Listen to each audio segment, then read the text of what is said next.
When you see those little signs light up on your dashboard, that doesn't mean you just turn the radio up and ignore it. Your car is trying to tell you something. On what? Here's Jim Champion, the auto guy.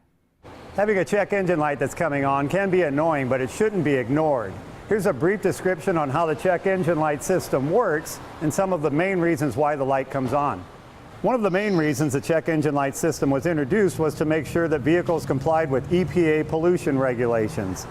The system monitors numerous sensors in your drivetrain and other systems and alerts you if they detect a problem that could be creating excessive pollution.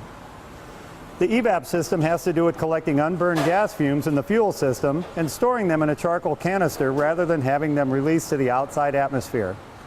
This system relies on having specific pressures inside of it, including inside the gas tank. That's why not tightening your gas cap is a common cause of a check engine light. The exhaust system includes oxygen sensors and catalytic converters, both potential sources for check engine light issues. There are usually several oxygen sensors in the exhaust system, and when they wear out over time, they sometimes need to be replaced. Catalytic converters usually don't give you any trouble until the vehicle has over 100,000 miles on it, but they can become damaged due to engine problems or other issues even before that mileage. Misfires are when the engine is running rough, and they usually trigger a check engine light. Potential sources of a misfire include a bad spark plug, a bad ignition coil, a fuel injector, or a mechanical failure inside the engine. While a minor misfire might not even be noticeable to you, most misfires cause the engine to run rough, especially under acceleration. A check engine light related to a lean condition is set when there's too much air getting into the engine compared to the amount of fuel. If the air-fuel mixture is not just right, sensors will detect it and turn on the check engine light.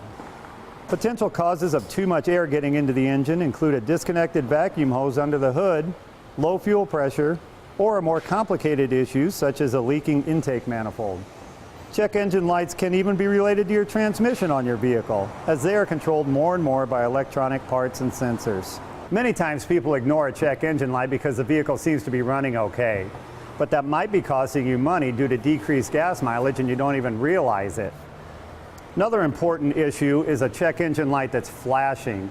If it's flashing, that's indicating a serious misfire or some other serious issue that needs to be addressed right away.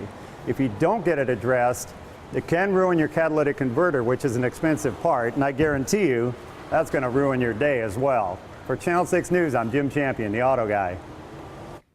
And if you would like to ask Jim Champion a question, you can always send your suggestions directly to his email, which is jim@charliegraham.com.